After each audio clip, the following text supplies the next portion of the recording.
Kids like this get allowances now? That question wasn't curiosity. It was a verbal slap, cold, sarcastic, and laced with prejudice, cutting through a peaceful morning in Alabama as white police officer Calvin Rourke stared directly at a 13-year-old black boy clutching a $10 bill. Tyler was simply walking with his father to the bus stop. That father, Darnell Brooks, wasn't in uniform. No badge in sight. Just a restrained fury in his eyes and trembling hands, barely keeping calm, because he wasn't just any father.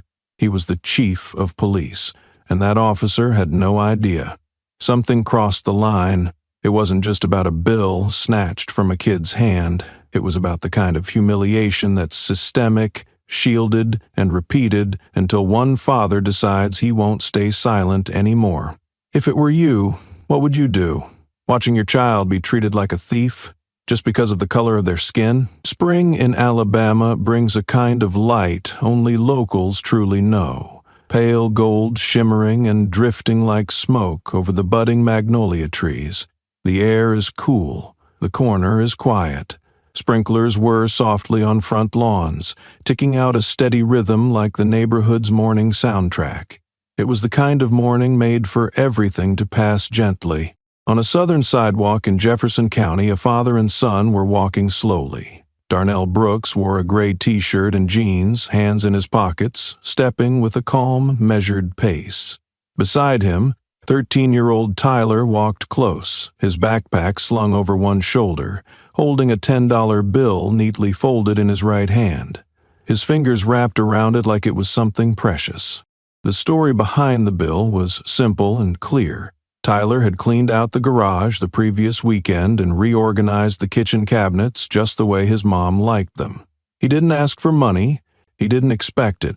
To him, it was work, and work deserved to be recognized. He planned to spend the money on some snacks and a chess magazine from the school library. "You think our school will ever switch the vending machines to take debit cards?" Tyler asked out of nowhere, eyes still on the road but carrying a spark of mischief. Darnell chuckled through his nose. "Maybe they're trying to teach you to hold on to cash a little longer, so you'll learn to respect every dollar." They both laughed under their breath. Nothing about the moment was remarkable, except that it was a small, ordinary slice of life between a father and son, lived in the comfort of routine. Tyler leaned his shoulder into his dad, the kind of gentle nudge only kids who still believe in total safety around adults would give. Their footsteps blended into the rhythm of the neighborhood, where people know each other across low fences, with morning nods and passing glances while watering their lawns. A bird trilled somewhere above. The leaves were tinged yellow and framed the peaceful street corner. An old man on his porch gave Darnell a slow nod, and he returned it with a quiet smile, as if to avoid breaking the calm of it all. But peace, always fragile like early morning mist, was shattered by a single sound. A sharp blast tore through the air. Tires screeched hard against asphalt. The sound sliced through the street like a wire snapping in midair. It was the kind of sound a man in uniform like Darnell could never forget. It was the kind of sound that warned, something bad is about to happen.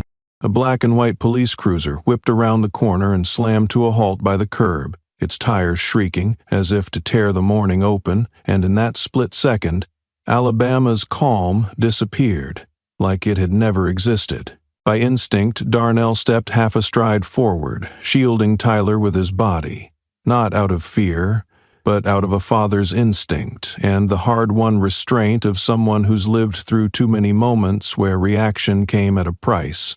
Some moments don't allow a father to act on instinct. They demand reason, because reason is what keeps your child alive, to keep walking. Tyler looked up at his dad, eyes wide, his grip on the bill tightening. The joy from earlier drained from his face like sunlight pulled behind storm clouds. All he felt now was a chill rising off the pavement. Heavy boots hit the ground as the car door swung open. A man stepped out, broad-shouldered, mirrored sunglasses, thick jaw. He didn't need to say a word to change the mood, but he spoke anyway, and that voice would stick with Tyler longer than any lesson taught in school. A confrontation was coming, and neither father nor son knew yet that the $10 bill in Tyler's hand, something so small, would become the spark that set off a reckoning with a system built on silence and habit. Mornings in the small town of Alabama still carried that false sense of peace, as if everything was in its rightful place. The first rays of sunlight filtered through old oak trees, shining down the path to the bus stop where Sheriff Darnell Brooks and his son Tyler were walking. Darnell, a man in his 40s, had a solid build but a gentle gaze whenever he looked at his 13-year-old son.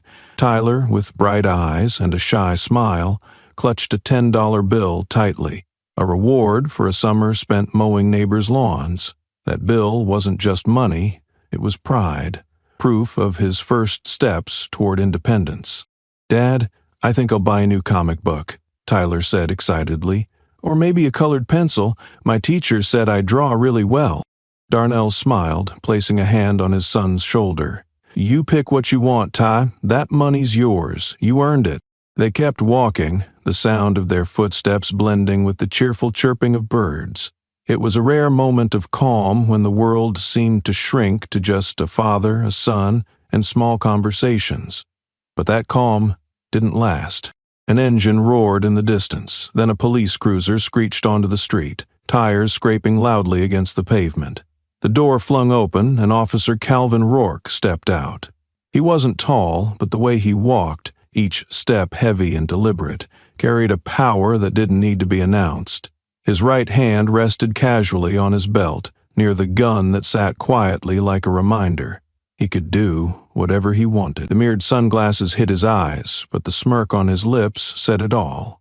This was his playground, and he knew the rules well. Darnell froze, his grip on Tyler's shoulder tightening instinctively. He knew Rourke. Everyone in the force did. An officer with a long list of complaints, but never any consequences. A man shielded by the system, not because of talent, but through connections and handshakes behind closed doors. "What's going on here?" Rourke said, his voice slow and drawling, like he was starting a joke only he found funny.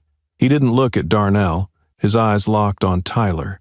The boy stood still, his hand gripping the $10 bill so tightly that his knuckles turned white. The bill was crumpled but still intact, as if it too was holding on to its last shred of dignity. "You look tense, kid." Rourke squinted, stepping closer.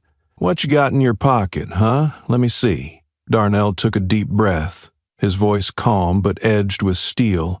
"We're just waiting for the bus. This is my son, Tyler."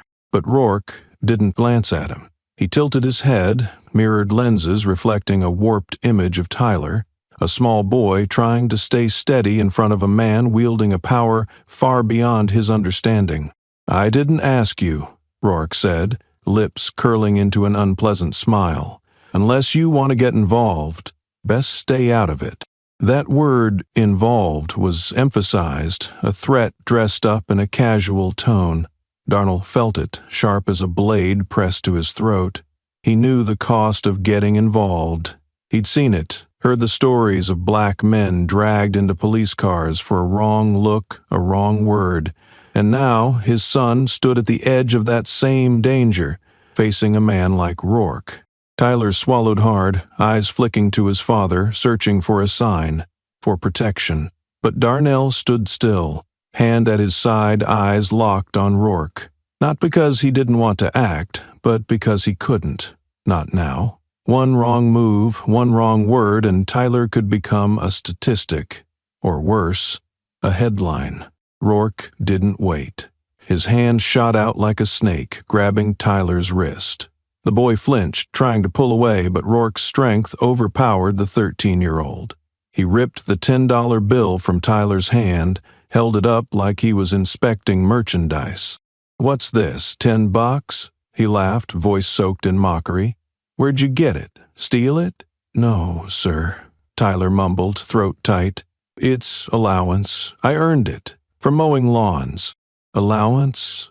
Rourke turned to Darnell, a flicker of contempt in his eyes. "Kids like this get allowances now?" He folded the bill and stuffed it into his chest pocket like it was the spoils of war. "Holding it for investigation. Can't have questionable property circulating in public." His words rang out like a sentence. No room for argument. Tyler stood frozen, eyes wide, watching his pride, that bill, disappear into Rourke's pocket. He wanted to shout, to grab it back, but his body wouldn't move. Not from fear, but because he could feel his father's tension, the crushing silence in Darnell's posture. Darnell didn't move, but inside him a storm raged. His eyes darkened, fingers curled slightly as if restraining something that could erupt at any moment. He wanted to step forward, to snatch the bill back, to shout in Rourke's face that he had no right, but he couldn't, not because he was weak, but because he understood the price of exploding. A black man, even a sheriff, could become a target in an instant, and Tyler, the boy he loved more than anything, would pay that price.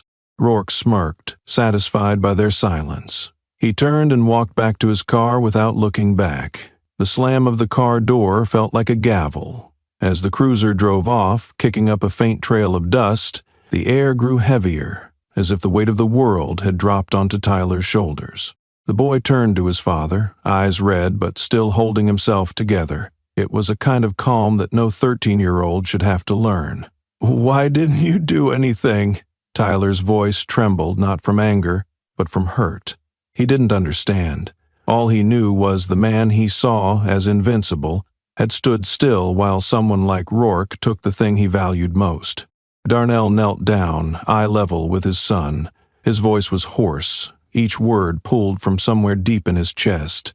"Because if I did, you might not be here right now." Tyler blinked, tears sliding down his cheeks. He didn't fully grasp the meaning, but he could feel the fear in his father's voice, not for himself, but for him. Darnell pulled Tyler into a hug, holding him tight, like trying to shield him from the entire world. But in that moment, a crack had formed, not between father and son, but in Tyler's belief. That $10 bill wasn't just money. It was pride, a small dream of standing tall in an unfair world. And now it had been taken, right in front of his father, and nothing had been done. As they walked toward the bus stop again, neither said a word. But Darnell knew, deep inside, he'd lost something more valuable than the bill, the light in his son's eyes. And he swore, no matter what it cost, he would get it back. Not just for Tyler, but for every child growing up in the shadow of men like Rourke. The bus stop appeared ahead, but both of them knew the real journey was only just beginning. Darnell understood he couldn't take Rourke head-on, not yet. What he needed now was proof, because only the right evidence could take him down. Acting on impulse could have already made things far worse. Night had just fallen over Montgomery, Alabama, and Sheriff Darnell Brooks's office was cloaked in the dull glow of an old desk lamp. On the wall behind him hung a city map, its tangled red and blue lines winding like veins under the skin of an exhausted body. But Darnell wasn't looking at the map. His eyes were fixed on the bottom left drawer of his battered wooden desk, the place he kept things he didn't want anyone to see, and sometimes pretended not to remember himself. The drawer creaked as he pulled it open.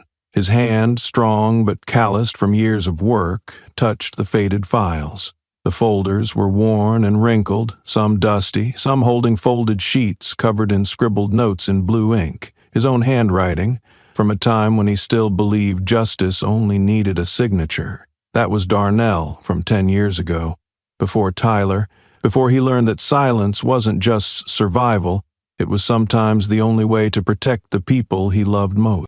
He didn't count the files. He flipped through them slowly, as if each page were an old wound reopening.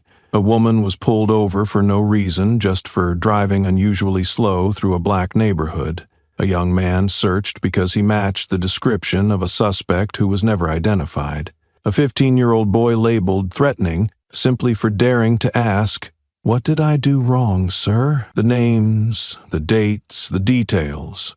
They all came back to Darnell like faces he had once met, spoken to, promised he would do something for.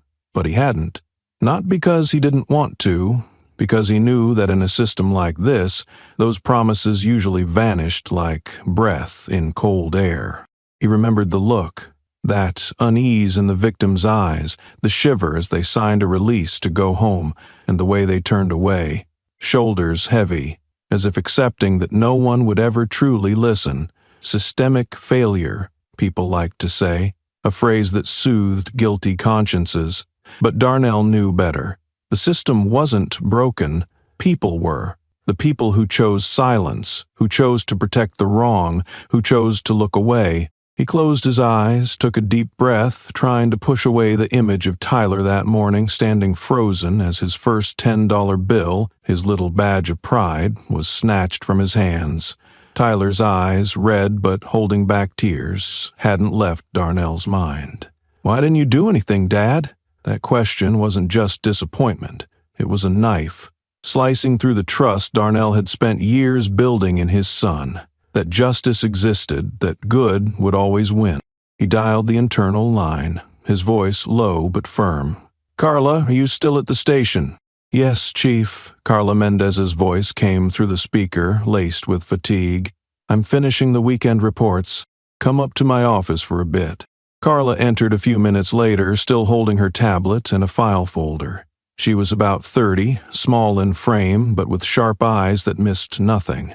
Carla was the deputy chief, but more than that, she was the only person on the team Darnell completely trusted, not just for her competence, but because she never backed away from the truth, even when it was as bitter as a pill stuck in your throat. Darnell slid a thin file toward her. "You remember the Jamal Carr case?" Carla glanced at the cover, brows furrowing. "The kid, Rourke stopped after school? The report said he was running too fast near a convenience store, right?" "Right," Darnell nodded, his voice dropping. "No dashcam footage, no evidence, no documented misconduct. But the kid was so scared, his mom called 3 days later asking to transfer schools. She said Jamal wouldn't walk home alone anymore." Carla set her tablet down, her eyes sharpening. "I thought you closed that case due to lack of grounds?" Darnell looked straight at her, unflinching. "I closed it because no one spoke up, Carla. No one testified, and I put it in that drawer thinking that if it happened again, I wouldn't ignore it." He paused, voice rough. "Today was the second time, and I can't let it go on." Carla didn't answer immediately. She flipped through the file, scanning the faded text. The air in the room thickened, as if each page carried an untold story. Finally, she looked up. "I'll go through every report involving Rourke from the past 5 years. Cross-check descriptions, locations, and timelines. If there's a pattern, we'll find it." "And if there's not?" Darnell asked, his voice tinged with doubt. Not in Carla, but in the system he had served for 20 years. Carla gave a faint smile, but her gaze was unwavering. "Then we'll create one." Darnell leaned back in his chair, eyes drifting to the window where the streetlights cast distorted shadows through the dry tree branches, like ghostly whispers warning, "Don't sleep while justice stays awake." He knew the path ahead wouldn't be easy. Rourke wasn't just a rogue officer, he was a product of a system that enabled, shielded, and sometimes even encouraged behavior like his. But Darnell had no choice, not after today, not after Tyler's eyes. An hour later, Carla returned, tablet in one hand, fresh printouts in the other. She placed them on the desk, her voice calm but urgent. "I found 14 reports from the last 3 years. None of them has dashcam footage. 12 of them share one detail. The subjects were young black males under 20. Darnell leaned forward, heart pounding. "And 9 of them were handled by Rourke," Carla continued, her voice steely. "The other 3? An officer who's since retired but used to work the same shift. There's one from last year, a 16-year-old stopped by Rourke for suspicious walking. The kid said Rourke threatened to arrest him unless he handed over his wallet. No evidence. Case was closed." Darnell closed his eyes and exhaled slowly. His breath felt like it was pushing a boulder off his chest. "Is this the first time?" he asked. Not Carla, but himself. He was asking the years he'd chosen silence, the files he had left to gather dust. Or is this a pattern that's been fed, protected, and buried? Carla didn't answer right away. She placed a hand on the file, fingers tapping its cover like a drumbeat for a decision. "Chief, if we go down this road, there's no turning back. Rourke isn't acting alone. Someone's backing him. Or at least knows and says nothing. Darnell nodded, his eyes hardening. I know, but I'm not doing this for the system, Carla. I'm doing this for my son. And for kids like Jamal. Kids who shouldn't have to live in fear. Carla nodded, in agreement that needed no words. She picked up her tablet and began typing. I'll start with archive data. If needed, I'll reach out to past witnesses. They might speak up if they know you're behind it. Darnell looked at her, a quiet gratitude swelling in his chest. He knew this path was full of risk, not just for him, but for Carla and the entire team. But he also knew that if he didn't take it, Tyler's eyes would haunt him forever. The files in the drawer weren't just paper. They were lives, dreams, and trust that had been stolen. And this time, Darnell wouldn't let them be forgotten. Outside the window, the street lights still flickered, reminders that the night was never truly still. But inside that small office, a fire had been lit. Not the fire of blind rage, but of intelligent anger, led by a father, a sheriff, and a man who would no longer stay silent.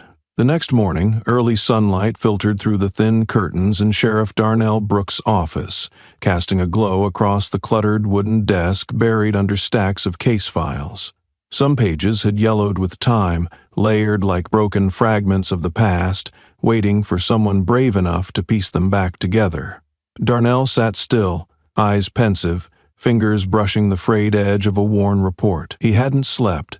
The image of Tyler, frozen as Officer Calvin Rourke ripped the $10 bill from his hand, played over and over in his mind, like a jammed reel of film. The office door creaked open. Carla Mendez stepped in. Her eyes were bloodshot, evidence of a sleepless night, but her gaze was razor-sharp. In her arms was a file stack twice as thick as the day before, clipped neatly together like a statement. She'd gone deeper, and what she'd found couldn't be ignored. Without a word, she placed the file in front of Darnell, like she was unlocking a door that had stayed shut for too long. I think we're looking at more than a pattern, Carla said quietly, her voice heavy, as though afraid to shatter the fragile air in the room. Darnell opened the first page and instantly felt the weight of what he was about to face. Each report was a separate incident, disjointed, seemingly unrelated, a traffic stop, a bag search, a case of suspicious behavior. But when placed side by side, they began to form a disturbing picture. 3 threads ran through them all. No dashcam footage, no concrete evidence, and no witnesses willing to come forward. But look closer, and the small details. Faces, ages, skin color, time, location, repeated like haunting notes in a song no one wanted to hear. A 12-year-old girl was searched, leaving the field after summer practice, simply for walking near a suspicious parked car. A 9th grader detained for walking too close to a private wall. So vague, Darnell reread it twice. A 17-year-old forced to his knees in broad daylight in front of a corner store for moving too quickly when spotting a patrol car, all under 18. All black, and in nearly every case, though written up by different officers, one name kept surfacing, directly or indirectly: Officer Calvin Rourke. Darnell stopped on a report with an attached scene photo. The image was grainy but clear enough to hit him like a punch. A thin boy, maybe 13 or 14, in a dark basketball jersey, holding a spilled soda can. His knees scraped, blood dried in patches on his skin. His eyes were frozen, fearful and humiliated, like he was trying to disappear. Behind him, a looming figure in uniform. Calvin Rourke. His face was blank, but the slight lift at the corner of his mouth wasn't a smile. It was a tell. The look of a man who'd grown comfortable using control as a threat. No official report was ever filed, Carla said, her voice low, almost a whisper. It's all from family statements. Most of them withdrew after a clarifying talk with a senior lieutenant. Some wouldn't even let their names be listed. Darnell leaned back in his chair, hand at his chin. Old memories came crashing back. Faces of parents who had once sat across from him, their eyes flickering between hope and despair. They'd told their children stories, voices shaking, only to quietly back away once they realized the bitter truth. Nothing would change. Their silence wasn't consent. It was a shield. One they believed was the only way to keep their kids from being noticed again. Maybe they thought silence would keep their children safe, Darnell murmured, half to himself. But the price of silence is repetition, Carla replied, her voice sharp. And this time the victim is Tyler. Her words landed like a hammer blow. Darnell looked at her, then at the file. Tyler's $10 bill wasn't just money. It was a symbol of trust, of independence, of the small dreams a 13-year-old deserves. And Rourke had stolen that, not just from Tyler, but from dozens of children, backed by the confidence of a man who knew he'd never be punished. That afternoon, Darnell called young Officer Jenkins to his office. Jenkins, 25, kept to himself, uninvolved in cliques or locker room gossip, but the way he entered today showed something had shifted. His steps were cautious but not evasive. His eyes, though anxious, met Darnell's directly. "Have you ever ridden patrol with Rourke?" Darnell asked, no small talk. Jenkins nodded, voice unsteady. "Yes, sir, for about a month, before I asked for reassignment." "Why?" Darnell's tone was measured but firm. Jenkins took a deep breath, like fighting with himself. "Because I saw him shove a kid into a wall. I don't remember the reason. Maybe there wasn't one. The boy had just come out of a corner store holding candy. Didn't do anything. Rourke said he had to search his bag, but the way he grabbed his collar, pushed him, yelled in his face, that wasn't a search. That was intimidation." Darnell stayed quiet, letting Jenkins continue. The young officer looked down, voice quieter. "I didn't file a report, sir. I was new, thought maybe I misunderstood, and the older guys said it was better not to stir things up. Rourke had backing." The word backing rang out like a bell, confirming what Darnell had long suspected. He wasn't surprised, but hearing it from someone like Jenkins, still idealistic but learning to be afraid, stung deeply. He looked at Jenkins, voice low but steady. "Would you file a report now?" Jenkins looked up, uncertainty flickering, then hardening. "Yes, sir. I'll write it. And if you need testimony, I'll give it." Darnell nodded, a faint smile touching his lips. "Thank you, Jenkins. One honest statement can change more than you think." As Jenkins left, the door shut behind him, leaving the office in a heavy but no longer suffocating silence. For the first time in years, someone on the force hadn't looked away from the truth. And when one person breaks the silence, others begin to see that it's possible. Later that day, Carla received an anonymous message through the internal system. The message was brief but chilling. "I also saw Rourke hit a 10th grader. The kid had a nosebleed. He said it was an accident. The captain wouldn't let us file a report." Attached was a quick photo of a redacted internal memo. The author's name was blacked out, but the handwriting, the phrasing, Carla recognized it immediately. It matched Rourke's style. "Do we know who sent it?" Darnell asked, eyes lit with a flicker of hope. Carla shook her head. "Not yet. Could be a former officer, or someone still on the team, staying hidden, but if one more person steps up, we can launch a formal investigation." Darnell stood and paced the empty meeting room. His fingers brushed the backs of the long chairs where many meetings had taken place, mostly to rubber stamp, to sign off, to keep the machine running without questions. But the next one, he knew, would be different, because now light was hitting the oldest shadows, the suns that never rise, the truths buried under fear, blind loyalty, and privilege were starting to surface. Trust within the department had begun to crack, not through shouting or dramatic confrontations, but through quiet, undeniable signs, awkward glances in hallways when Darnell passed. Conversations are cut short in the break room. Files left on Carla's desk with no names, but filled with details too precise to ignore. And like bricks shifting underfoot, the system was beginning to move. Darnell stood at the window, looking out at the road leading into the precinct. The street lamp flickered, but this time, it didn't feel lonely. He knew the road ahead would be hard. Rourke wasn't just one man. He was a symbol of a system that had tolerated abuse for far too long. But Darnell also knew, with every truth spoken, every buried report unearthed, he was building something new, not for himself, but for Tyler, for kids like the boy in that photograph, and for a future where justice wouldn't feel like a distant dream. 3 days later, just as the pieces inside the department were starting to shift out of place, another unexpected piece found its way to Darnell, from the outside. Late in the afternoon, as he stepped out of a meeting and headed back to his office, a woman was waiting for him at the steps. She wore a simple shirt, held a worn-out notebook in one hand, and had a press badge clipped to her pocket. "Sheriff Brooks?" she asked calmly. "I'm Leona Hale, freelance investigative journalist. I need to speak with you, privately." Darnell looked at her for a moment. She didn't flinch or avoid his gaze. He gave a small nod, opened his office door, and gestured for her to enter. "There's something we don't know about Officer Rourke, isn't there?" she began. "We're reviewing everything on record. Not the current records, I mean what was never written down."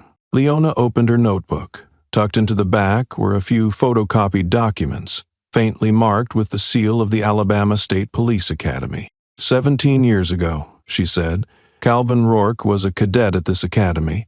During his final year, he was accused by a fellow black cadet of repeatedly using racial slurs during training.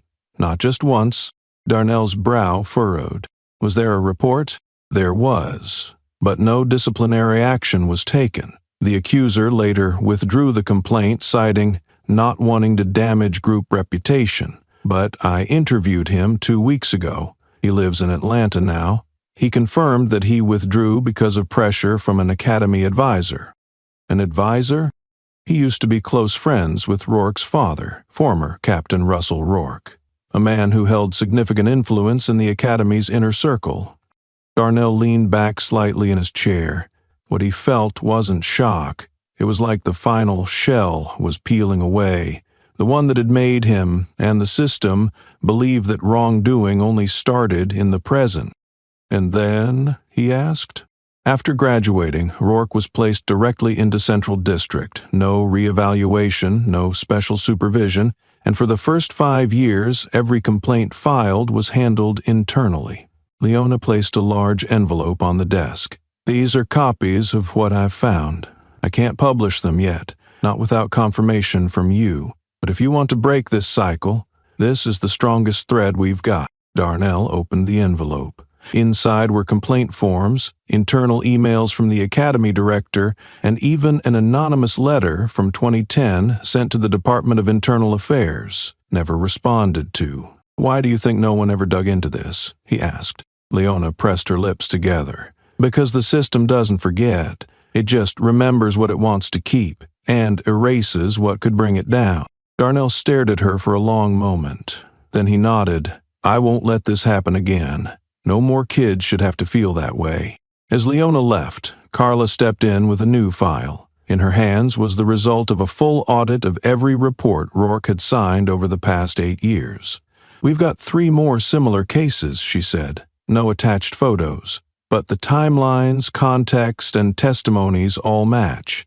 Even the same phrase repeated. Sudden gesture prompted suspicion. Darnell didn't respond. He was staring at an old photo of Rourke from the academy, left behind by Leona. A younger face, but the same look in the eyes. Cold, assured, and entitled. "Now I understand," he said. "He didn't change. He was raised to be this way." The system, he thought, wasn't just rotten. It had been built this way. From the very first day, someone looked away and called it protecting collective honor. 4 days after the meeting with journalist Leona Hale, Darnell Brooks walked into the main conference room of the Montgomery Police Department carrying a thick folder. His eyes no longer held hesitation, no longer bore the trace of doubt he once had when facing the old files in his drawer. Today, he was more than a sheriff. He was a father, a man determined to restore his son's faith and that of the other children abandoned by this system. In front of him sat nearly 20 officers, men and women in matching uniforms, who had once called him chief, once raised their hands and sworn to the same ideals, But today, the atmosphere in the room was heavy, like a layer of dust too long undisturbed, and their gazes no longer aligned. Some looked at him with curiosity, others with suspicion, and a few in the back undisguised resentment. They weren't here to listen. They were here to see how far he was willing to go. Darnell set the folder down, opening it slowly. Each page made a soft, rustling sound, like footsteps over gravel. He didn't need to raise his voice or bang the table. His tone was low, but every word cut sharp, like a blade honed to precision. Starting today, an official internal investigation is being opened into the abuse of authority and ethical misconduct by Officer Calvin Rourke. Silence fell over the room, dense and piercing. Someone turned to look at a colleague, as if seeking confirmation in another's eyes. Someone raised an eyebrow, disbelief written on their face. Others looked down, avoiding Darnell's gaze, afraid to be drawn into a battle they weren't ready for. He continued, his voice steady.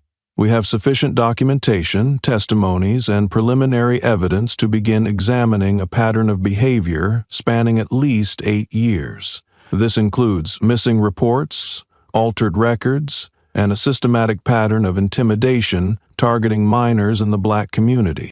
A cough came from the left. Lieutenant Harris, an older officer with salt and pepper hair and eyes that were always ice-cold, spoke up. His voice was careful, but his dissatisfaction was plain. Chief Brooks, are you sure about this? The internal security chief elections are coming up. This isn't the best time to stir the waters. Darnell met Harris's gaze head-on, unwavering. There's never a good time to do the right thing, Lieutenant. Only the question of whether we're willing to pay the price. His response dropped like a stone into still water. A few officers looked away, pretending to check their watches or shuffle papers. Some held their stare, but in those looks Darnell saw discontent. Not because they disagreed with him, but because he had broken something more sacred than honor, the unspoken rule that wrongs committed by our own stayed protected, that loyalty to the badge mattered more than truth. The meeting ended in silence. No applause, no questions. When Darnell stepped out of the room, the long hallway of the department felt colder than ever. Jenkins, the young officer who had dared to speak up about Rourke, passed him and gave a subtle nod. A small gesture, but enough to tell Darnell he still had support. The others were different. They turned away, feigned distraction with their phones, or quickened their pace to avoid greeting him. Darnell walked slowly, each step echoing a question in his mind. Who's still with me? That afternoon, Carla called him into her office. She shut the door carefully, her voice low as if the walls had ears. You should know, someone's leaked word that you're going after Rourke out of personal vendetta. They're saying you're using this to intimidate those who don't share your views. Darnell sat down, let out a short, humorless laugh. I figured that would come. When the truth is threatened, slander is the first weapon they reach for. Carla tilted her head slightly, concern in her eyes. Are you thinking about backing off? Darnell shook his head. His eyes, now steady, held no hesitation. I'm not doing the right thing for the system anymore, Carla. I'm doing it for my son. That sentence was a vow, not just to Carla, but to himself. Carla sat in silence for a moment, then nodded. Her expression hardened with resolve. Then we do this all the way. That night, Darnell returned home, but he didn't go straight to the living room like usual. He stopped outside Tyler's door. The boy was studying, headphones on, eyes distant, as if in a world Darnell couldn't reach. Tyler no longer asked about what had happened that morning, no longer mentioned the $10 bill or Officer Rourke. But his silence, more than any words of disappointment, weighed on Darnell's heart. He didn't knock, just stood there a moment, watching his son, then turned and walked away quietly. He knew, if he stopped now, he'd lose what Tyler had just started to reclaim, belief that his father was a man who would stand up for him, even if the world turned its back. The next morning, Darnell arrived at the office and found an anonymous note in his mailbox. No envelope, no signature, just a folded piece of paper with one line, written in pencil. Stay quiet and you keep your job. Speak up and you're done. He read it 3 times. Not out of fear, but to carve the warning into memory. He folded it, placed it in the drawer, not to forget, but to remember that every step forward now was a conscious choice. Every word he spoke was no longer just his own. He called Carla, handed her the note, and said simply, "Log it. If this spreads, at least we'll have a trail." An hour later, Darnell summoned the internal investigation team. Not everyone was willing. Some made excuses, shift conflicts, family obligations. Others came but sat defensively, arms crossed, eyes evasive. Darnell wasn't looking for unanimous support. He was looking for people willing to walk beside him. And he found three: Carla, Jenkins, and a veteran officer named Ellis, who had stayed silent for years but decided he wouldn't anymore. The three signed the motion to form a special investigative unit. A small step, but one that carried the weight of a promise. At noon, Darnell ate alone in the cafeteria, just as he'd expected. The tables around him, usually filled with banter and laughter, fell quiet when he arrived. But then, a young officer, a new face Darnell didn't even know by name, walked up, set a can of soda on the table, and walked away without a word. Darnell caught the writing on the can, scrawled in ballpoint pen, "Don't stop." That simple act, small and quiet, was a spark in the dark. It reminded Darnell that even though he was being isolated, there were still people who believed in what he was doing, even if they weren't yet brave enough to say it out loud. He picked up the can, smiled, and, for the first time that day, felt a bit lighter. That evening, Darnell stood by the window at home, watching the streetlights flicker. Grace, his wife, walked over and placed a hand on his shoulder. She didn't ask questions, didn't blame. She simply said, her voice warm and steady, "If you're doing the right thing, don't worry about who stays. I'm staying." Darnell turned, took her hand, and in that moment he knew he wasn't alone. He had Grace. He had Tyler. He had Carla, Jenkins, Ellis, and people like the young officer with the soda. They weren't many, but they were enough to keep going. The next day, Darnell returned to the department with a steadier step. He knew the road ahead wouldn't get easier. The slander would continue, the threats might escalate, the isolation would deepen. But he had chosen to confront. And the cost of isolation, however steep, was still lighter than the price of silence. He opened the folder on his desk and began a new day, not to defeat the system, but to change it. Step by step, day by day, for Tyler, for other kids like him, and for himself. Dinner at the Darnell Brooks household that night was so quiet that the soft clink of a knife against a plate sounded like the only noise in the small room. Warm light from the overhead lamp spilled onto the table, illuminating the simple meal. Stewed beans, pan-seared chicken, and a bowl of salad Grace had prepared, but no one was really eating. Tyler, 13, sat with his head down, eyes fixed on his palms, occasionally dragging his chopsticks through his rice without picking anything up. He didn't speak, didn't smile, didn't share stories from school like he usually did. His silence built an invisible wall between him and his parents.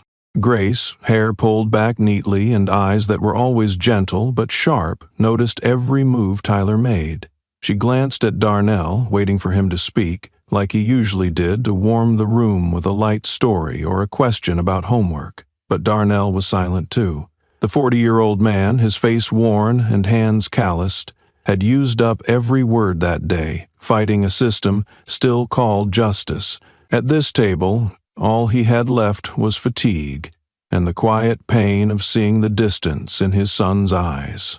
The silence stretched on until Grace finally couldn't take it. She set her chopsticks down, her voice not angry but carrying a heaviness both Darnell and Tyler could feel. "You think you're protecting him by saying nothing?" She looked straight at Darnell, eyes full of both hurt and challenge. "Tyler needs to see a father who speaks up, who acts, not just go to work, then comes home and waits for his child to speak first." Tyler froze, his chopsticks trembling slightly. He glanced at his father, then quickly looked back down at his bowl, as if afraid to be pulled into a conversation he wasn't ready for. Darnell set down his chopsticks, sat up straighter, and shifted his gaze from Grace to Tyler. His voice was low, but the tension was clear. "I'm not silent, Grace. I'm preparing. Every step costs something, and if I can avoid paying in blood, I will." "And what if you can't?"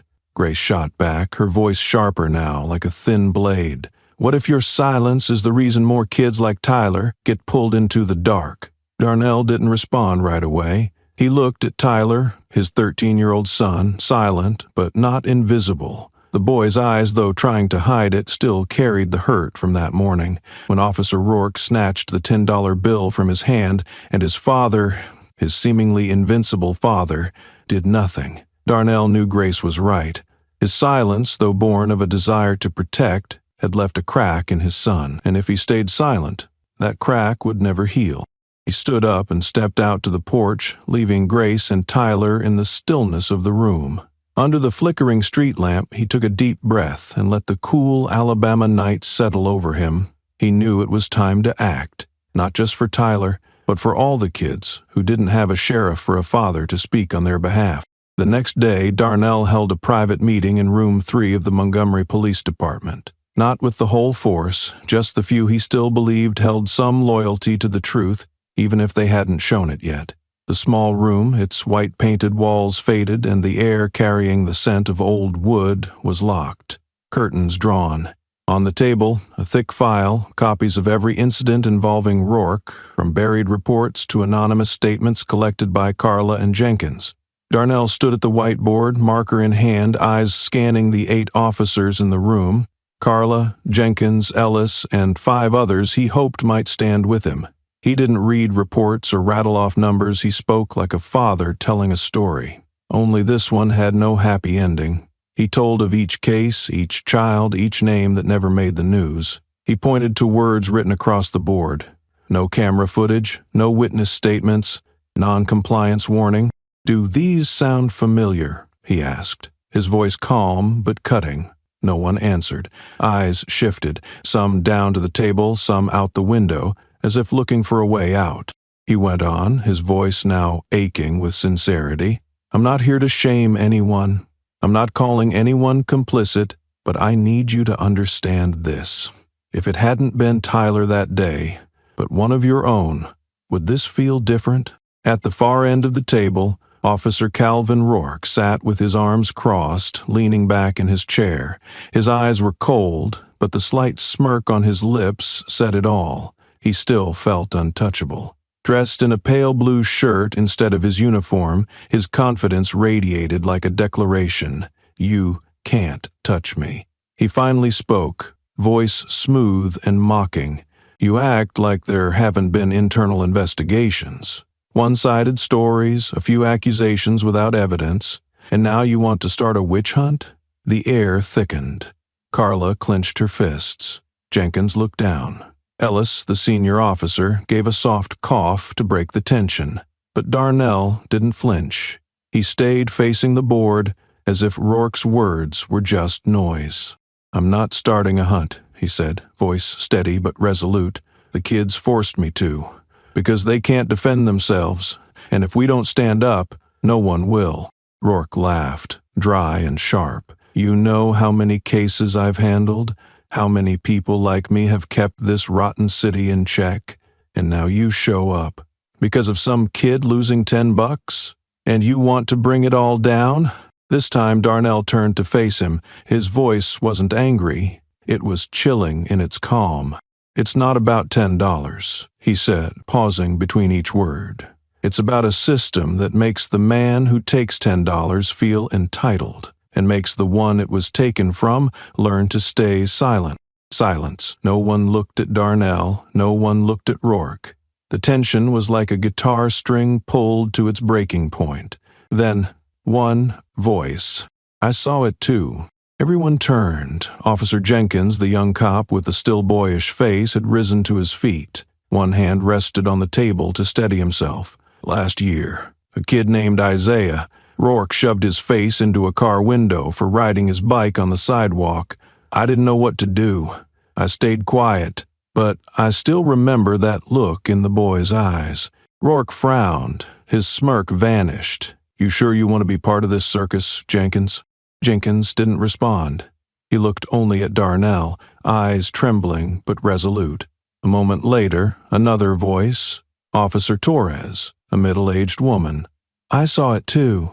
A girl, maybe 15. Rourke searched her bag outside the school gate. No reason. She cried but didn't dare speak. Then another, Officer Carter, a veteran. I didn't see anything directly, but I heard Rourke bragging about teaching some kids a lesson. I thought he was joking. I know better now. Each voice, brief, sharp, was a fragment of a truth long buried, now piece by piece laid bare. Rourke said nothing. His face darkened. He knew each word was a crack in the wall that once protected him. When the meeting ended, Darnell said nothing more. He gathered his papers, stood and said, voice low but firm, "This board is full, but the truth is bigger than this room. If you want to walk with me, the door's open. If not, that's fine, but I won't stop." He walked out. The afternoon light poured into the long hallway of the precinct, and for the first time he heard footsteps behind him. Not just one, but several. Jenkins, Torres, Carter, even Ellis, who had stayed quiet for too long, now walked beside him. They didn't say a word, but their presence spoke volumes. Darnell kept walking, not looking back. He knew the road ahead would be long, filled with resistance. Rourke wasn't just a man. He was a symbol of everything the system had tolerated for too long. But in that moment, under the golden light of Montgomery, Darnell felt something he had almost forgotten: hope. That closed-door meeting didn't end in applause, hugs, or even nods of agreement, but it left a tremor, like a small earthquake, that began to reveal the cracks in the long-standing walls of the Montgomery Police Department. The next morning, as early light slipped through the thin blinds of Darnell Brooks's office, Carla Mendez stepped in, eyes tense but laid with a sharp sense of resolve. She didn't speak right away, just laid a file down in front of him, reprinted from the internal archives. Only a handful of people, including her and Darnell, had access to it. "You need to see this," Carla said, her voice low but weighty. Darnell flipped open the first page, his eyes scanning the dry lines of text, figures, and neatly stamped incident reports. But what made him stop wasn't the content. He'd read dozens of reports detailing abuse of power, threats, and unwarranted searches. What caught his eye were the signatures at the bottom of each page. Strong, even handwriting, never accompanied by a single note or question. Lieutenant Harris. Carla pointed at one report, her finger landing on the last line. Over 80% of Rourke's reports, even those incomplete or clearly inconsistent, were approved by Harris. No follow-up questions, no deeper inquiry, just a signature and a meets procedural standards stamp. Darnell kept flipping, page by page, report by report. Incidents that should have been questioned, like a boy being stopped for suspicious walking, or a teen searched for staring too long at a patrol car, were all rubber-stamped. He paused at a 2-year-old report where a black woman accused Rourke of threatening her son, only for the case to be closed with a brief note. Insufficient evidence. Case closed. And again. Harris's signature. The final seal that shut the door on justice. "I dug deeper, too," Carla continued, her tone now edged with something colder. "There were 3 internal investigations into Rourke over the last 5 years. None of them made it to a hearing. All of them temporarily suspended due to a lack of evidence. And the one who wrote those final conclusions, also Harris." Darnell froze, his hand gripping the edge of the desk. Harris. Lieutenant Harris. 50-something, salt and pepper hair, calm eyes. The same man who used to sit beside him in briefings, pat his back and call him brother. The man who often talked about tradition and team loyalty in the force. Darnell had suspected something, but not this. "Did you know Harris used to work with Rourke's father?" Carla asked, her voice lower now as if the walls could hear. "They were both assigned to the West District before Harris transferred to Internal Affairs. They weren't just colleagues, they were friends, Darnell. Close ones." Darnell looked at her, his expression darkening. He never mentioned it. He didn't need to," Carla replied, bitterness creeping into her voice. In this system, there are things that don't need saying. Loyalty doesn't need a reason, and sometimes they call that watching each other's back. The phrase watching each other's backs rang like a bell, waking up memories Darnell had tried to bury. He remembered the closed-door meetings, the silent nods, the whispered warnings in break rooms. Don't mess with one of our own. He remembered the times he stayed quiet, not because he agreed, but because he understood the cost of speaking up. But now, with Tyler's red, wounded eyes still haunting him, he couldn't keep playing by those rules. Darnell leaned back, eyes closed for a moment, trying to reassemble the broken pieces in his mind. When he opened them, his gaze was sharper than ever. He flipped to the last report, a 14-year-old boy threatened by Rourke. Case closed. Harris' signature. It's not just Rourke, he muttered, more to himself than anyone else. It's not personal misconduct. It's a whole chain, a carefully constructed chain, where every person, even the ones who simply looked away, helped it run. Rourke was the enforcer, the one on the front lines, using power to intimidate and control. Harris was the gatekeeper, using his pen and position to cover it up, to ensure Rourke's wrongdoings never saw daylight. The other officers, those who stayed silent to avoid conflict or being reassigned to remote precincts, were smaller links, but just as critical. Together, they formed a closed circuit where the truth didn't die by denial, but by no one daring to repeat it. "Are you going to confront Harris?" Carla asked. Not out of fear, but as if affirming that she was ready to stand with him, however deep the waters got. Darnell looked at her, his voice solid. Not confront, expose. Not just for Tyler. For every kid no one ever believed. Carla nodded, a small but meaningful gesture. She stood to leave but turned back at the door. Her gaze wasn't that of a subordinate, it was that of an ally. "We're heading into deep water, Darnell, but if anyone's got the compass, it's you." The door clicked shut behind her, leaving Darnell alone in the small office. He looked at the nameplate on his desk, Sheriff Darnell Brooks, and the family photo beside it, where Tyler was smiling brightly on a summer outing. He thought of Grace, of her sharp questions last night, of Tyler's distant eyes. He thought of Jenkins, who had stood up in that closed-door meeting, and of the other officers, still hesitant, but maybe, just maybe, they only needed a sliver of light to step forward. Darnell pulled out a blank sheet of paper from his folder, took a pen, and wrote the first line. Start with Harris. That line wasn't just a plan. It was a vow. To himself, to Tyler, to every person the system had cast aside. He knew that taking on Harris wasn't just taking on a man. It meant facing down a power structure, a tradition woven into every corner of the department. But he also knew, if no one dared to turn it over, boys like Tyler would keep growing up in silence. That afternoon, Darnell called a small meeting with the internal review team, Carla, Jenkins, and Ellis. He didn't say much about Harris, but shared enough for them to know this wasn't just about Rourke anymore. "We need more evidence," he said, voice calm but firm. "Not just from paperwork. We need witnesses. Anyone who saw Harris step in. Anyone who heard him defend Rourke." Jenkins nodded, though his eyes showed unease. "Boss, if we go after Harris, someone's going to back him. He's not just a lieutenant. He's part of the structure." Darnell gave a faint smile, not from confidence, but acceptance of the road ahead. "The system's not a wall, Jenkins, it's bricks. Remove them one by one and it'll collapse." Ellis, the veteran officer who rarely spoke up for the first time. "I worked with Harris 10 years ago. He's not a bad man, but he believes protecting the unit means protecting justice. If you're going after him, you'll need more than proof.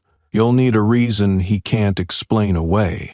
Darnell nodded, taking Ellis's words to heart. He knew that to bring down someone like Harris, he would need not just truth, but consensus. From officers like Jenkins, from the community, from those who had once kept quiet. He needed to show that covering wrongdoing wasn't protecting justice, it was betraying it.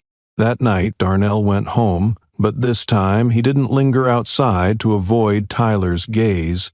He stepped into his son's room, where Tyler was drawing rough sketches on a piece of paper. "What are you working on?" he asked gently. Tyler looked up, eyes still distant but not cold. "Just a picture about justice," he said quietly. "But I don't know how to draw it yet." Darnell sat beside him, looking at the lines of a boy, a cop, and a $10 bill blowing in the wind. He placed a hand on Tyler's shoulder. His voice was soft and low. "Justice doesn't always look nice, Ty, but it starts when someone dares to tell the truth. And I'm trying to do that, one day at a time." Tyler didn't speak, but he nodded, and for the first time in days he didn't look away from his father. Darnell knew the journey ahead was long, but that moment, Tyler's gaze, was the reason he would not stop. The next day, Darnell got to work. He asked Carla to review all internal call logs related to Harris from the past 5 years. He met with old witnesses, families who had once accused Rourke but were pressured to withdraw. He wrote reports, gathered documents, and began planning for a full department-wide meeting where he wouldn't just expose Rourke, but the people like Harris who kept the machine running. Every step he took was another brick removed from the wall, and though the wall stood tall, he knew, with the right crack, it would fall. He wasn't doing this to win. He was doing it so Tyler, and every other kid, would never have to learn how to stay silent. On Monday morning, the main hall of the Montgomery Police Department was thick with tension, as if even the air could sense the weight of what was about to unfold. The long rows of seats, usually only filled during ceremonies or press conferences, were packed. Every officer was present, from seasoned veterans with calm expressions to rookies still adjusting to their uniforms. Some sat upright, hands ready to take notes. Others leaned back, feigning indifference as if this were just another routine meeting. But all of them, without exception, glanced at Darnell Brooks as he walked to the front, a projector remote in hand, a blank white screen behind him. Darnell didn't greet them. He didn't begin with pleasantries or a drawn-out report. He stood there, his gaze sweeping slowly across the room, as if committing every face and every glance to memory. He wasn't seeking support or agreement. He only wanted the truth to be seen, and today he would make sure of it.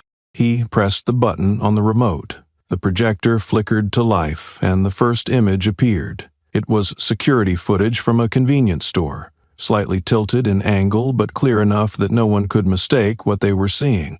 Officer Calvin Rourke walked into frame, striding toward a teenage boy waiting in line with a bottle of soda. The boy, about 15, wore a hoodie and held a crumpled bill in his hand. Rourke said nothing, or if he did, the camera didn't catch sound. What it did catch was a swift movement. Rourke snatching the bill from the boy's hand, inspecting it, then stuffing it into his pocket. A smug, cold smile flickered across his face, a look of dominance and self-satisfaction. The room fell into silence. No coughs, no shuffling chairs. Only the projector's blue light glows on frozen faces. Darnell didn't pause. He clicked again. The next video appeared, footage from a neighborhood camera capturing that fateful morning. Darnell and his son Tyler stood on the sidewalk, waiting for the bus. Rourke's patrol car screeched to a halt, tires screeching. Rourke stepped out, striding toward Tyler. The same act repeated. He snatched the $10 bill from the boy, mocked him, and threatened him. This time, a close-up showed Tyler's trembling hands, his eyes flicking to his father, pleading for protection. And Darnell, the father, the sheriff, stood still, unmoving. His face darkened, but he didn't act. Not because he didn't want to, but because he knew that one wrong move could turn Tyler into just another statistic, or worse, a headline. The silence in the hall now grew heavier, like thick dust settling over everything. Some officers lowered their heads, unable to face the image of Darnell on screen, a father forced into silence to protect his child. Others stared at the footage, their expressions torn between shame and fury. Darnell continued. He displayed witness statements, not read aloud but shown as quoted text, across the screen. I saw him slam a student against a wall. I didn't report it because I was afraid. A young officer. No one asked me, so I didn't tell. A convenience store worker. If I spoke up, I'd lose my job. A retired colleague. I was stopped 3 times in 2 months just for walking home from school. Each time, he smiled. A 16-year-old boy. He showed the faces of each witness. Jenkins, eyes steady but hands still shaking during the closed-door meeting. The store clerk, a middle-aged woman who had secretly provided the footage. The teenage boy, young in appearance but with eyes hardened by experience. Each was a piece of the truth. And now, before every officer in the room, those pieces formed a complete picture. A picture of abuse, of fear, and of children stripped of their faith in justice. No one interrupted Darnell. No one left. Some clenched their fists, struggling internally. Others stared directly at the screen, not turning away, but facing what was there, facing themselves. Finally, Darnell looked toward the front row, where Rourke sat with arms crossed and a rigid expression. He didn't look at the screen, he scanned the room instead, eyes flicking from face to face, searching for allies. Silent nods, familiar support. But this time, no one returned his gaze. Lieutenant Harris, who had once signed off on every one of Rourke's reports, sat a few seats away, eyes locked on the table, unable to look up. The officers who once joked with Rourke in the break room now avoided his eyes as if he were a stranger. Darnell turned off the projector. The cold blue glow disappeared, replaced by warm, piercing daylight pouring through the tall windows, as if it too wanted to expose the dark corners of the room. He stood there in the center of the hall, his voice calm but resonant, like an oath. We were taught that loyalty means having each other's backs, but I didn't take an oath to protect what's wrong. I swore to uphold the truth, even if it costs me allies, rank, or trust. No one responded, but no one walked out either. The silence in the room was no longer the complicity of days past. It was an agreement, an acknowledgement that, painful as it was, the truth had been laid bare, and no one could pretend they hadn't seen it. Rourke stood, a thin smile on his lips that couldn't mask the panic in his eyes. "Nice performance, Brooks," he said, voice slick but faintly trembling. "But I'm not going down over some chopped-up videos." Before Darnell could reply, another voice rose from the back row. Officer Jenkins stood, his hand gripping the edge of the table, but his gaze unwavering.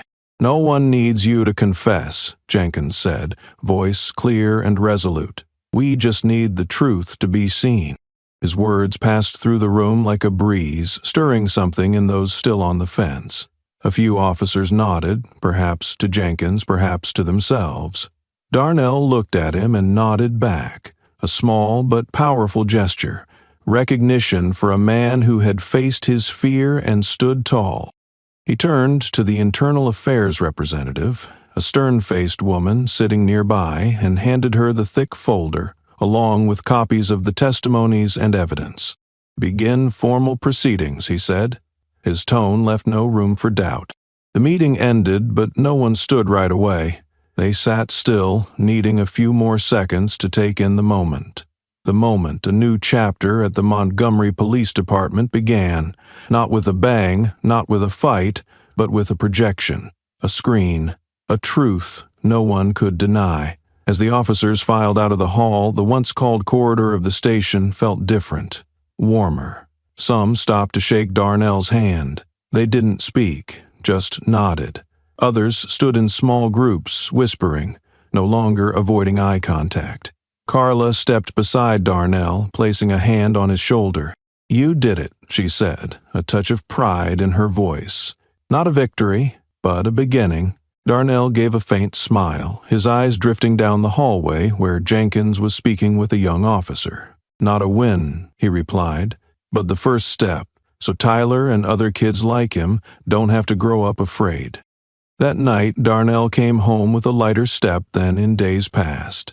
He paused at Tyler's door. The boy was sitting, headphones on, but his eyes no longer distant. Darnell knocked, and when Tyler looked up, he smiled. "Today I told a story," he said warmly, "about a boy and a $10 bill. Want to hear it?" Tyler nodded, and for the first time in days, he smiled. Darnell sat beside him and began the story. Not about triumph, but about truth. and about the first steps toward changing a world Tyler deserved to live in. Outside the window, the streetlights flickered, but this time, they didn't feel lonely. They were a reminder. No matter how long the night, the light of truth, once shone, can never be extinguished. That morning, the Montgomery County Courthouse wasn't crowded the way high-profile trials often are. No shouting crowds, no media swarming the entrance. But inside the courtroom, the air held a weight of its own, as if even the old courthouse walls were preparing to bear witness to something unprecedented in local police history. An officer standing trial, not because of outside pressure, but because one of their own had refused to stay silent, Sheriff Darnell Brooks. Calvin Rourke entered the courtroom in a dark suit, no badge, no mirrored sunglasses to shield his eyes. He didn't bow his head or slouch. He wore that same surface-level confidence he'd used for years to dominate others, but his eyes, once a weapon, were now unsettled, flickering between anger and disbelief. He scanned the room like he still couldn't accept he was truly here, standing trial for the accusations he once believed would stay buried forever. In the gallery, Tyler sat between his parents. Small in stature, but no longer shaken like that morning when Rourke ripped the $10 bill from his hand. The 13-year-old didn't try to look brave or groan. He simply sat still, watching, his eyes clear and sharp, knowing that even his silence spoke louder than words. Grace, his mother, gently held his hand, warm, steady, a quiet reminder that he wasn't alone. Darnell sat to the right, back straight, eyes locked on Rourke. His face was calm, but inside was a storm. Anger, pain, and a resolve that could not be moved. The prosecutor stood, voice steady and sharp, needing no theatrics to highlight the truth. He presented the evidence methodically: surveillance footage, neighborhood cameras, witness testimony, altered records, and internal documents collected painstakingly by Darnell and Carla. Each piece of evidence was a nail driven into the already rotting frame of a system that had once protected Rourke, covering his abuses beneath stamps and signatures. A convenience store video showed Rourke snatching money from a teenager. Another captured him doing the same to Tyler in plain view of Darnell's helpless gaze. Testimonies from Jenkins, a store clerk, and other children Rourke had threatened were read aloud, word for word, like hammers breaking the courtroom's long silence. Though he had a defense attorney, Rourke couldn't deny what was shown on screen. He couldn't escape the footage of his own hands, his own face, arrogant and mocking as he stood over Tyler. And it was in that moment, after the prosecution had finished, that Rourke snapped. He stood ignoring his lawyer's sharp glance, his voice cracking with anger and confusion. "I don't get it," he said, eyes darting across the room as if begging for someone, anyone, to agree. "Why? Why should I lose everything over a few dollars? My career, my reputation, my life?"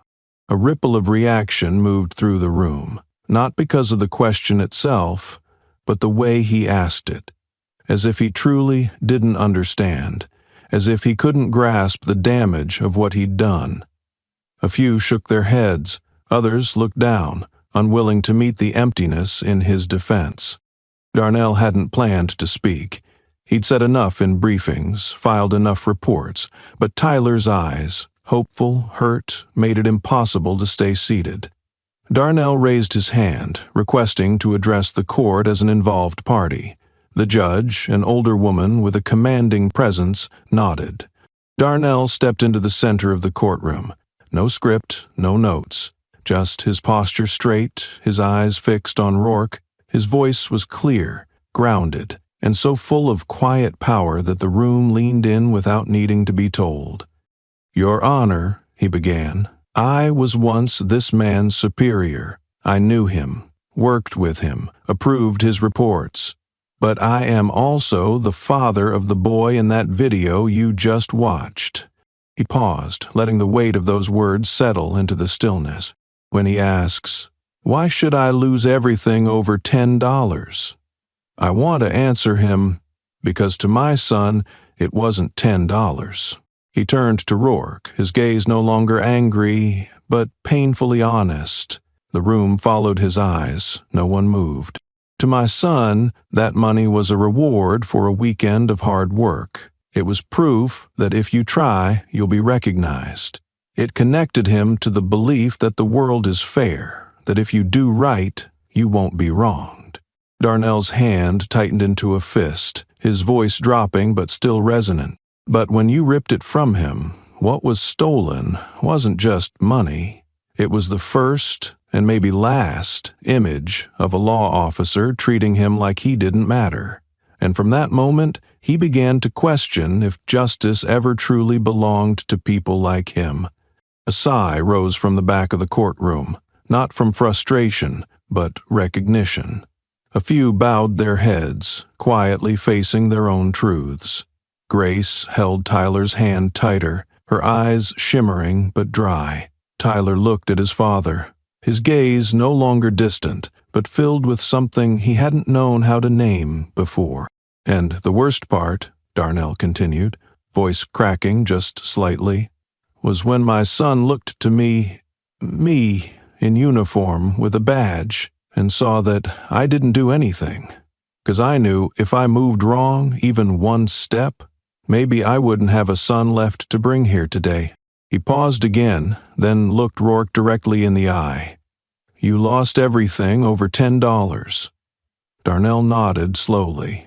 Yes, but not because of its worth, because it represented the last thread of belief, the first and maybe only hope in justice. He returned to his seat.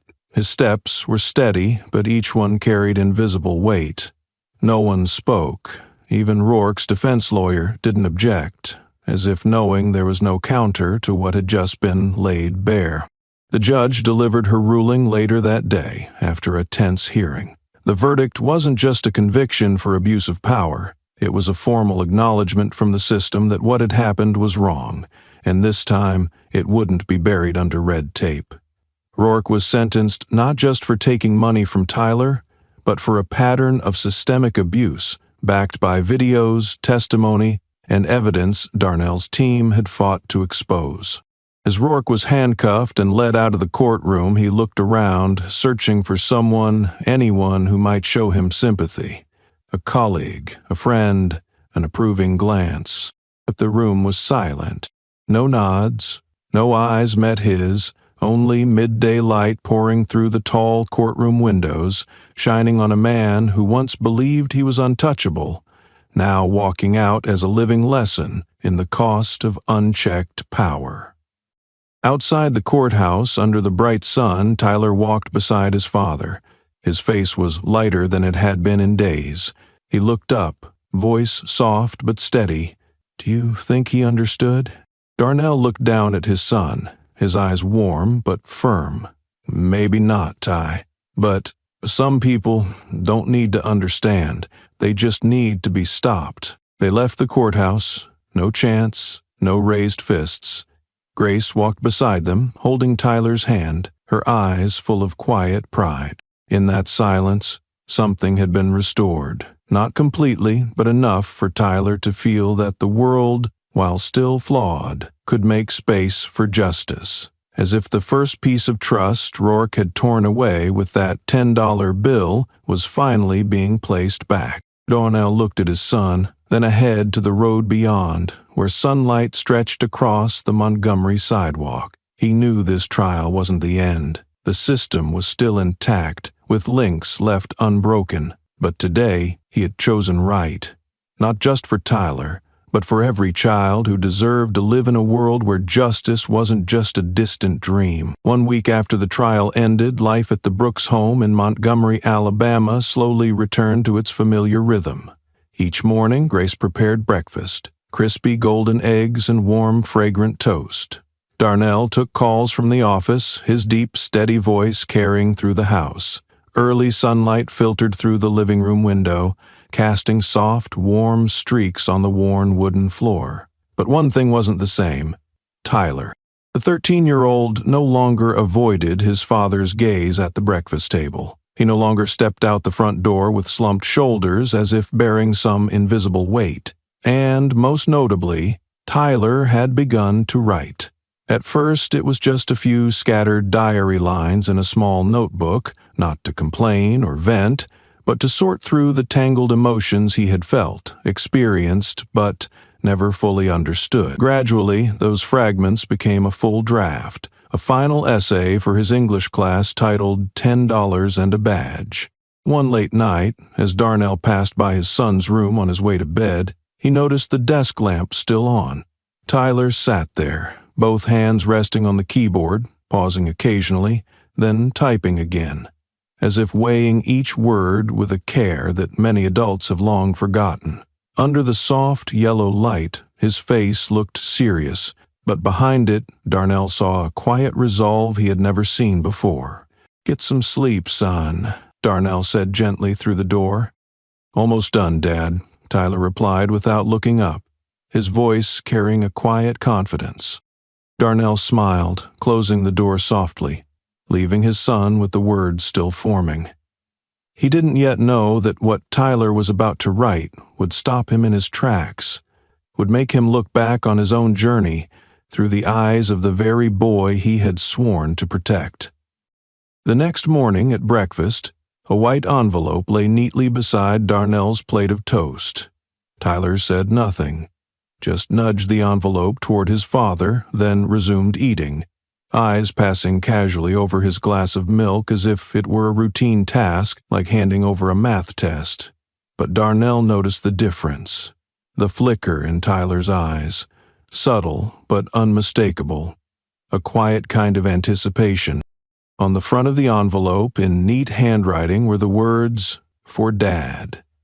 Read alone." Darnell picked it up, sensing the residual warmth of the paper, as if Tyler had printed it just minutes before breakfast. He didn't open it immediately.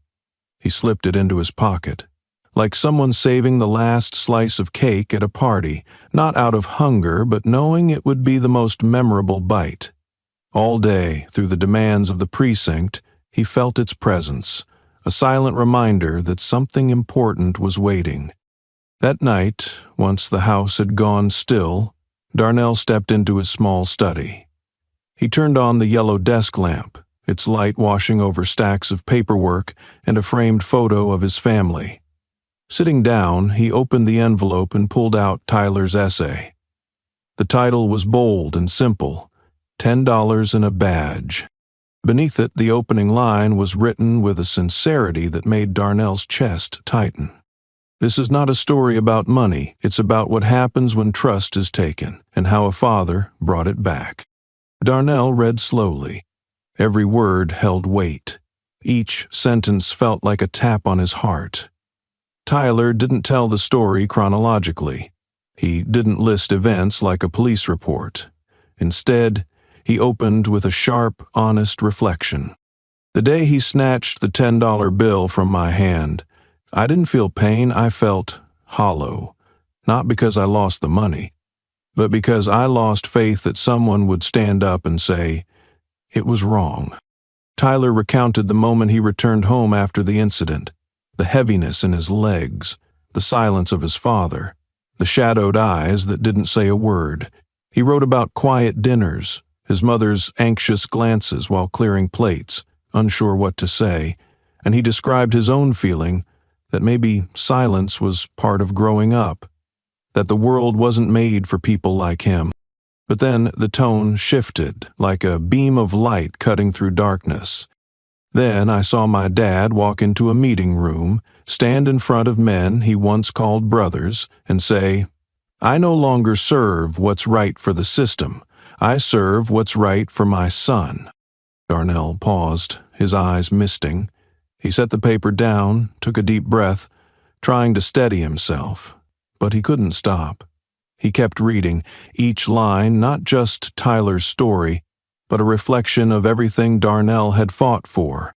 "Some people think my father betrayed his fellow officers," Tyler wrote. "Some say he let personal feelings cloud his judgment. But I think he finally upheld his very first oath, to protect those who can't protect themselves." Tyler wrote about returning to school after the trial, the stares, the whispered comments, but he also described one small moment he would never forget. A classmate who nervously approached him and said, "My mom said your dad made her think differently." It was the first time Tyler realized his story, his father's stand, belonged to more than just their family. And in the final lines, Tyler's voice rang clear, wise beyond his years. "I didn't write this to get praise. I wrote it so that anyone who reads it, teacher, officer, or student, understands that $10 may be small, but it can represent an entire system. And if someone dares to speak up for even that small thing, then maybe not everything has to be erased." Darnell set the paper down. He didn't wipe away the tears.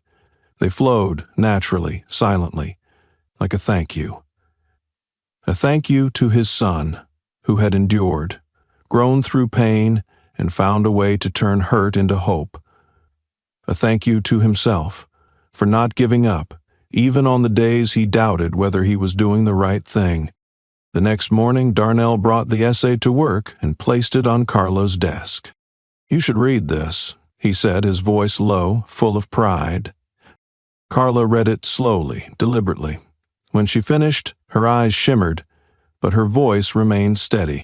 "This is the best thing ever written about us," she said. "Not as a department, as people."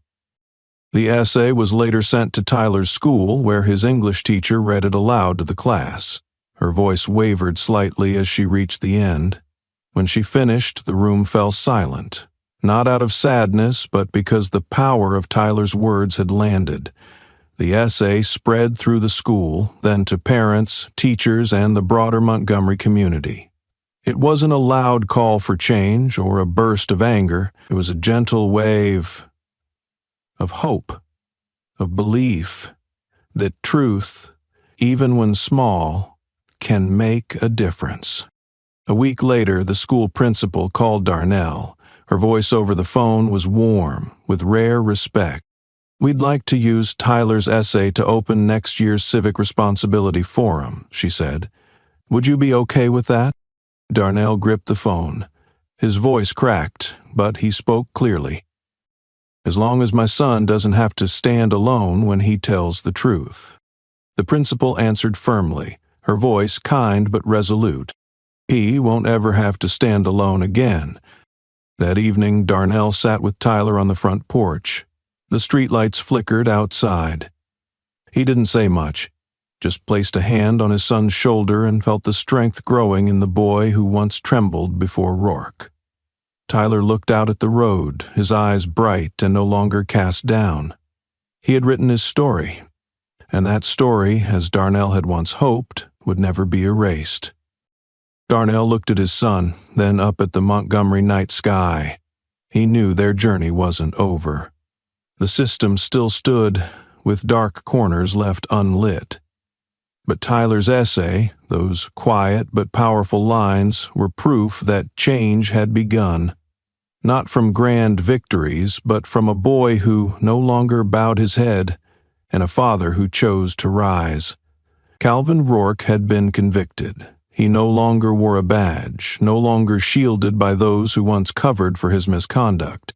Within the very system that had enabled him, hands were now turning over every process, every report, every smudged trace buried for years. Old files, once left to gather dust in forgotten drawers, were brought into the light. Tampered records were re-examined, ignored testimonies were finally heard. But change, as always, didn't come with a thunderclap. It didn't explode like the climax of an action movie. There were no victorious embraces or grand speeches. It came slowly, steadily, and it demanded people willing to stay and make sure it never stopped. Darnell Brooks was one of those people. At the Montgomery Police Department, reform had begun, not because of outside pressure, but because there was no way forward without confronting their own conscience. An independent oversight board was established, including voices from outside law enforcement, to ensure transparency. The entire citizen complaint process was digitized and made public on an online platform accessible to anyone. Every officer, rookie to veteran, was required to undergo new de-escalation training designed for the first time with input from the community itself, including those once harmed by the old system. These changes didn't amount to a revolution, but they were the first bricks laid, carefully and with determination. Former Lieutenant Harris, who had signed off on Rourke's falsified reports, was under investigation for covering up misconduct and altering internal records. 2 other officers, who had provided false testimony to protect Rourke, were suspended. Those who had stayed silent, whether out of fear or misplaced loyalty, were invited to join an internal mentorship program. A chance to begin again, to learn how to speak up instead of turning away. These changes didn't erase the past, but they were signs that the system, however slowly, was beginning to shift. For Darnell, the reforms were necessary, but they weren't what mattered most. What warmed his heart wasn't in policy papers or stamped directives. It was in the eyes of people on the street. Neighbors, parents at Tyler's school, people who once looked at him with suspicion, now looked at him with a different kind of respect. They no longer called him sheriff with formality or distance. They saw him as a father who had chosen right, a man who had stood up not just for his son, but for all of them. And for Darnell, that meant more than any medal or praise ever could. One late afternoon, as the last sunlight stretched across the Brooks' front porch, Darnell leaned against the familiar wooden post, eyes scanning the small garden. In front of him, Tyler sat playing chess with a classmate at a table beneath the trellis. The 13-year-old wasn't hurried, but he wasn't hesitant either. Each move was deliberate, calculated, as if he'd learned that life, no matter how harsh, no longer had the power to scare him or make him doubt. With each placed piece, Tyler smiled softly, but with a confidence no longer shadowed by past hurt. Darnell crossed his arms, eyes shining as he watched his son. He remembered when Tyler only played defensively, always choosing the safest path, always afraid of making a mistake. But that boy had changed. "You used to play on defense," Darnell called out, just loud enough for Tyler to hear, his tone teasing but full of pride. Tyler looked up, tilted his head slightly, his eyes catching the evening light. "Now I know how to fight back," he replied, a mischievous but sure smile on his lips. Darnell nodded, then turned away, hiding the smile that had spread across his own face. In that moment, he felt a quiet but profound joy, the joy of a father watching his son grow, not just in body, but in spirit, in courage. Tyler placed another piece on the board, then looked up again, this time directly at his father. "I'm not scared anymore, Dad," he said. Not loudly, but clearly, like a declaration, like someone who had found his strength, a strength Darnell had long hoped to pass on. Darnell didn't respond immediately. He stepped down a few steps from the porch, picked up a fallen chess piece, and placed it back in its rightful spot, gently, carefully, just like how he'd returned justice to where it should have always been. That small, quiet act carried a larger meaning, that real change, no matter how small, always begins with someone willing to repair what was broken, step by step, day by day. In the distance, the laughter of children echoed from a nearby playground. Pure, unburdened. A barefoot child darted across the yard, white shirt dirtied, eyes shining like tiny stars. The jingle of an ice cream truck floated from down the block, mingling with the breeze rustling the bougainvillea.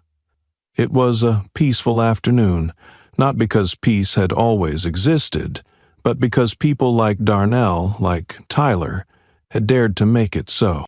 From inside the Brooks home, Grace stepped onto the porch and joined Darnell, her gaze soft but full of pride. She didn't speak. She simply placed her hand on his shoulder, a quiet gesture, but one that said she had always been there, just as she promised. Tyler looked up from the chessboard, meeting his parents' eyes, and for the first time in many months he smiled. A bright, unburdened smile, untouched by fear. Darnell looked out toward the road, where the evening sun stretched long golden rays across the pavement.